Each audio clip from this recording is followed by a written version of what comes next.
My friends left me out of their wedding, sent a last-minute invite to cover their tracks, and now they're making me look like the bad guy for not showing up. My friend Greg, 28 male, in my circle of friends met Shannon, 28 female, about 5 years ago and they immediately hit it off. Everybody instantly fell in love with Shannon because she's friendly and really fun to hang out with. They were everybody's favorite couple and really made our hangouts much more fun. We all knew they were perfect for each other. They both made our crew that much better. The engagement was expected but much welcome news. Our friend circle was buzzing about the inevitable wedding. Then the invitations went out. You know those save-the-date magnets that people send out? Well, it really sucked seeing them on everybody else's fridge when I visited friends knowing I didn't get one and wasn't invited. Feeling left out really sucks. But it gets worse. I completely understand how stressful wedding planning is and I believe nobody should feel that they have to invite people they don't want to their wedding. It's their day and their ceremony and they shouldn't have to have people there who they don't want there. I didn't cause a fuss or express to anyone that I was hurt that I felt excluded from the wedding and by extension, excluded from the group. I didn't want to be looked on in an even worse way that I feel I was apparently being looked at. But one friend actually stood up for me. When their wedding came up in conversation and people talked about booking flights and rooms, destination wedding in New York City, eventually I was asked if I booked yet. I said, me and my girlfriend, weren't invited. Nobody could believe it but I insisted that I wasn't upset because I know how situations like this can go. I didn't want to cause trouble because then the happy couple might resent me. Then I'd be the bad guy. I heard through other friends that my friend Tracy thought it was really messed up that I wasn't invited. She and I never spoke of how I wasn't invited to the wedding but she really felt a certain way about it. So a month before the destination wedding, I got a text from Greg basically saying sorry for forgetting to send an invite but that they would love to have us come to the wedding. It was way too late at that point for me. I couldn't get away from my job and I didn't have a chance to put money aside for a year for an expensive New York City destination wedding like everyone else did. I didn't even get a save the date. Every flight and hotel, no rooms where everyone else was staying, obviously. Too late for that, was unaffordable for me.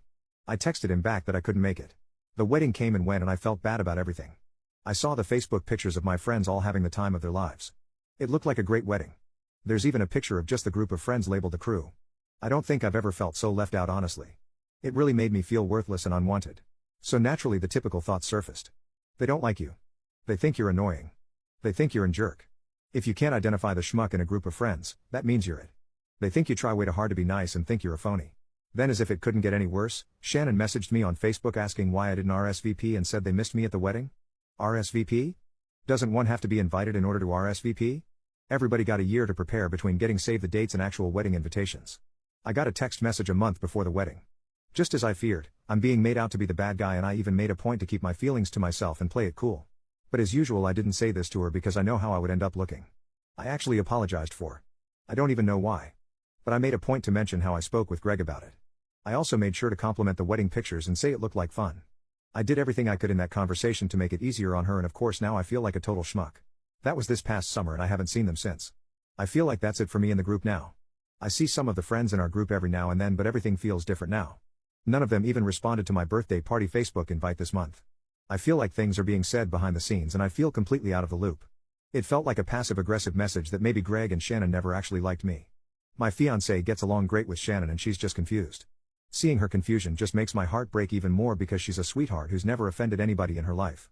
I wish I could break it to her that I'm just the guy in the group that Greg and Shannon think sucks but I don't know how and I feel like a complete loser who deserves this. I'll always appreciate Tracy for sticking up for me. She may never know how awesome it feels hearing about how she told everybody it was messed up that I was left out. I haven't even spoken to her about how the whole thing made me feel, or anybody for that matter. Reddit, you are the first to hear about it, because I didn't want it to appear like I am making a stink and become even more disliked. This whole thing just freaking sucks. I feel like I don't have friends anymore. And to make it worse, soon I'll have a wedding of my own and I'm afraid I won't have any friends there, except for Tracy of course. How am I supposed to handle who I invite so it doesn't seem like I'm leaving people out for petty revenge? How the heck do I navigate a toxic situation that I had no hand in creating? I still feel like I'm in the dark or could be overreacting. What the hell?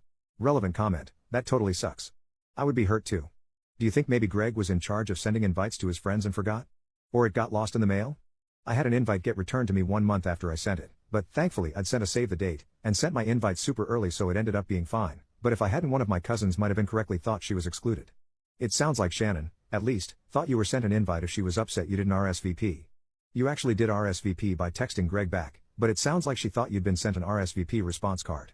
OP, yeah it could just be a simple misunderstanding but word seemed to get around early that I didn't get a save the date and even later didn't get an invite either.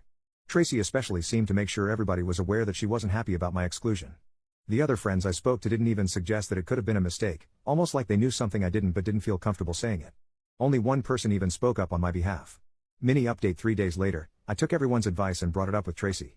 She just confirmed that Shannon was full of crap when she asked me why she didn't get my RSVP and wanted to absolve herself of guilt.